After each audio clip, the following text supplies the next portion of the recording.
Hello les gars, j'espère que vous allez bien. Donc aujourd'hui on se retrouve pour la dernière vidéo de mon challenge de 7 jours pour rattraper en fait toutes mes vidéos back to school, tout ça. Je me doute que cette vidéo sortira soit très tard, soit avec un jour de retard. Je suis désolée, j'ai eu quelques petits imprévus, donc je suis vraiment en mode à l'arrache et speed. Du coup vidéo hyper importante que j'avais trop envie de vous faire depuis hyper longtemps, mais là je me suis vraiment, avec la rentrée c'était grave le bon moment.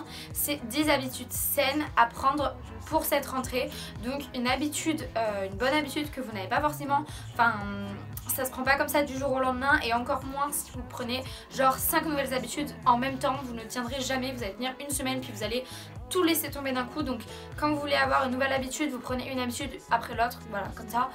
Le temps de vous habituer vous fait 3 semaines, puis au bout de 3 semaines vous en prenez peut-être une autre ou 2 autres ou quelque chose comme ça. Et voilà, ne faites pas tout d'un coup, changez pas complètement votre routine d'un coup. Saine à prendre pour cette rentrée. Dedans il y en a que je fais et il y en a que je ne fais pas, mais que j'ai très envie de mettre en place. Donc voilà, je me suis dit que ça pourrait être assez sympa de vous les rassembler. Je vais essayer de pas parler trop longtemps à chaque fois sur chaque habitude, parce que bon voilà, ça, elle parle d'elle-même. Première habitude saine, ça va être du coup d'avoir un bon sommeil. Par bon sommeil, qu'est-ce que j'entends? J'entends déjà de dormir assez. Il faut pas dormir trop, mais il faut pas non plus dormir pas assez. C'est-à-dire que voilà, faites un petit peu votre calcul. De toute façon, ça vous pouvez voir sur internet, tout ça. Mais en général, un adulte a besoin entre 7 et 8 heures pour dormir, pas plus, pas moins. C'est juste une question d'habitude, mais le besoin en général d'un adulte c'est entre 7 et 8 heures. Personnellement, moi je suis plus sur du 7 heures. Et voilà, essayez toujours d'avoir le bon temps de sommeil, et surtout à peu près régulier, en fait tout le temps à peu près le même temps de sommeil. Et aussi très important d'avoir des heures de coucher et de lever assez régulières, de pas voilà, vous coucher un soir à 3 h du mat, l'autre à 21 h, ça. Essayez d'avoir voilà un rythme de sommeil assez régulier, un peu tout le temps la même chose. Et par là j'entends aussi vraiment de vous coucher à une heure décente et de vous lever à une heure décente. Donc voilà, par exemple couchez-vous à 22 h, 23 h, mais pas à minuit, 1 h du mat tout le temps. Si le lendemain vous vous levez à 6 h, voilà, vous essayez d'avoir un bon sommeil. Mais également par bon sommeil, ce que j'entends, c'est en fait de ne pas s'endormir sur son téléphone et se réveiller directement avec le téléphone. Le mieux c'est d'être un petit peu en mode digital detox quand vous allez dans votre chambre, et en fait de ne pas prendre du tout votre téléphone dans votre chambre. C'est-à-dire vous achetez un réveil franchement ça coûte 5-10 € même chez Ikea, sur Amazon, et en fait voilà, dans votre chambre, juste une fois que vous entrez dans votre chambre, vous y allez vraiment juste pour dormir, et vous prenez par exemple un livre. Et en fait par exemple mettons à 22 h, je dis qu'à 22 h je veux plus d'écran, je vais à 22 h dans mon lit, je lis et je me couche à 23 h. Donc en fait pendant 1 heure je lis, et au moins ça fait 1 heure que mes yeux n'ont pas eu d'écran. Déjà vous allez dormir beaucoup mieux. Et pareil au réveil, la première chose que vous faites, ne prenez pas votre téléphone, prenez le temps de vous réveiller, de vous étirer, de tout ça, et après prenez le téléphone une fois que vous sortez de votre chambre. Donc parce que vous êtes au courant, le sommeil c'est quelque chose de très important, aussi bien niveau esthétique mais également niveau énergie, niveau tout. Le sommeil c'est hyper important, niveau humeur, niveau tout. La deuxième habitude c'est de prendre du temps pour vous. C'est pas possible d'être tout le temps stressé, d'avoir tout le temps l'impression d'être surbooké, d'avoir tout le temps l'impression de ne pas avoir de temps pour soi. C'est carrément mais genre impossible les gars. Le plus important c'est vous, le plus important c'est de passer du bon temps, d'être heureux. Du coup si vous n'êtes pas bien dans vos études, si vous n'êtes pas bien tout ça, que vous n'avez jamais l'impression de faire quelque chose qui vous plaît, posez-vous la question et posez-vous.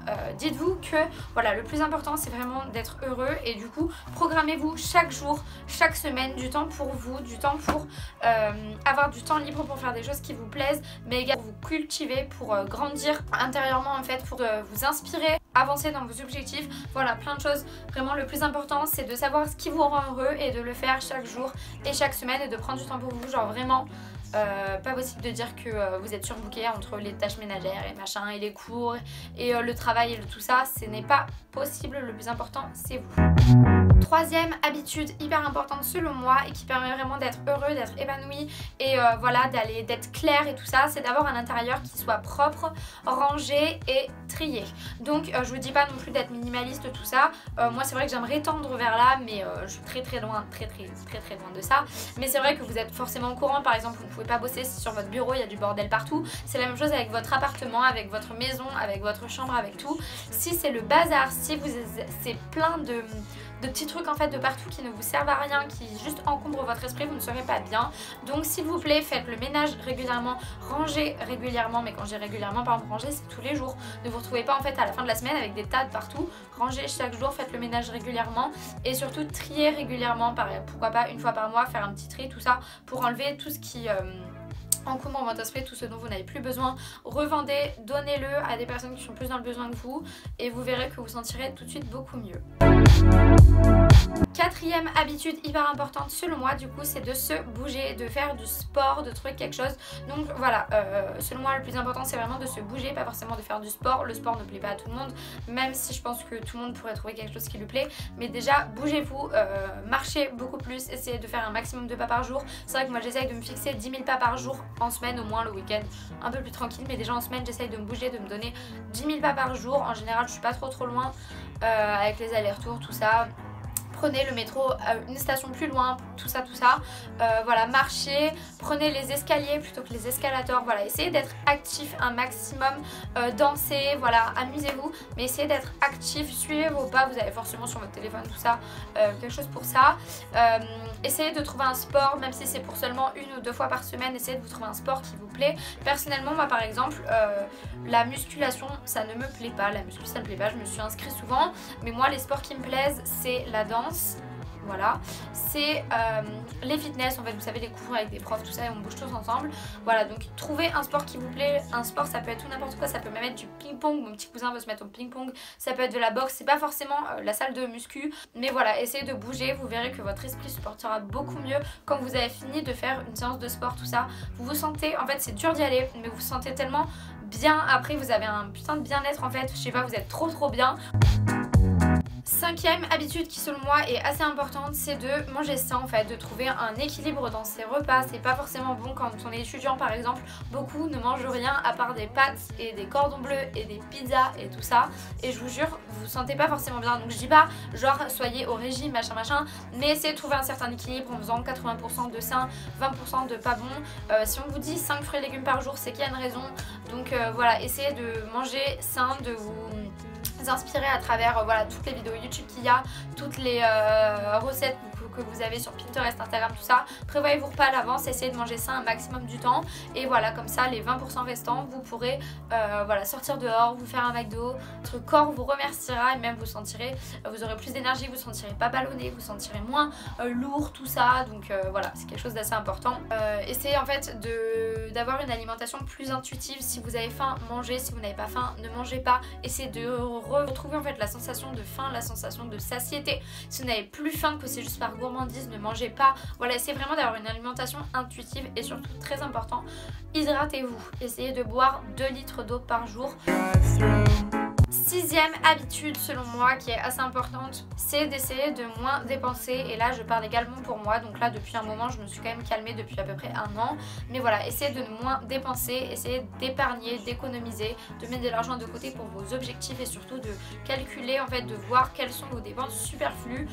Voilà, essayez de budgéter un maximum et de vous rendre compte vraiment de l'argent que vous dépensez dans des choses inutiles, par exemple dans des actions ou dans des trucs comme ça. Des fois vous achetez plein de choses inutiles, ou alors dans plein de petits cafés à Starbucks au lieu de vous faire un café chez vous le matin. Même de se rendre compte de tout l'argent qu'on gaspille. Souvent on dépense beaucoup trop dans des dépenses inutiles, et de tout ce qu'on pourrait se faire avec, par exemple un voyage, tout ça. Ça je vous jure que ça vaut aussi pour moi. En 7, je vous dirais de mettre au clair vos objectifs.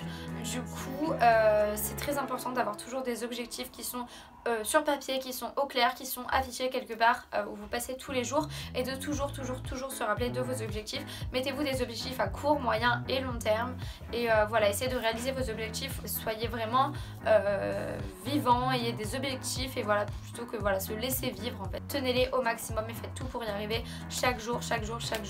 Levez-vous pour une raison et pas juste parce qu'il faut se lever. Et voilà, faites le point sur ce que vous avez réalisé sur l'année et ce que vous aimeriez réaliser sur ces prochains mois et sur cette nouvelle année. En 8e habitude, je vous dirais d'essayer de faire quelques efforts, et un maximum en fait d'efforts pour l'écologie. Vous le savez, on en parle assez partout. Il faut faire attention à la planète, il faut faire attention à tout, et il faut faire attention d'arrêter de faire du gaspillage et d'arrêter de polluer, et voilà, plein de choses. Je vous laisse vous renseigner, j'ai pas envie de dire de bêtises, tout ça, je me renseigne de mon côté, mais c'est vrai que j'ai pas trop envie de parler de ça sur les réseaux sociaux. Doucement, parce que j'ai pas envie de me faire lyncher, parce que ça j'essaye de faire quelque chose, mais de l'autre côté je fais tout mal d'un autre côté. Du coup voilà, essayez de faire un maximum d'efforts comme vous pouvez jour après jour, comme par exemple arrêter d'utiliser du sopalin, des bouteilles d'eau en plastique, moins manger de viande, moins acheter de vêtements, la fast fashion, tout ça, coton lavable, et, protection hygiénique. Voilà, pour quand vous avez vos règles, de passer à quelque chose de plus écolo et également que ce sera meilleur pour votre santé. Voilà, essayez de voir tout ça. Ça se fait pas du jour au lendemain, je le sais, mais voilà, c'est tous ces petits pas faits par tout le monde. Si tous les Français et le monde entier faisaient tous ces petits pas pour la planète, ça nous ferait déjà grand bien. En 9e habitude, je vous dirais du coup d'essayer de passer à des soins, à du maquillage, un ménage plus au naturel. Votre routine de soins par exemple, plutôt qu'avoir 10 000 produits qui viennent de la pharmacie ou qui viennent de plein de magasins et c'est pas forcément naturel, essayez d'avoir une routine avec des produits plus bruts.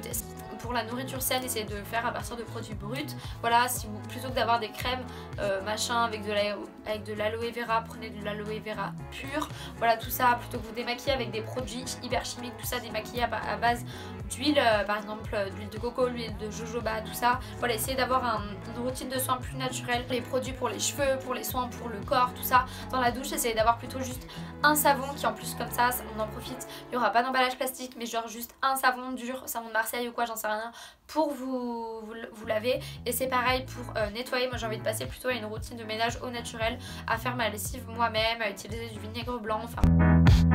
Et la dernière chose, la dernière habitude que j'avais vraiment envie de vous conseiller, mais également pour moi, ce qui me paraît très important, c'est d'arrêter de se comparer. Donc aussi bien d'arrêter de se comparer physiquement, que d'arrêter de se comparer dans le travail qu'on fait, que d'arrêter de se comparer voilà, dans les efforts qu'on peut faire, dans tout en fait.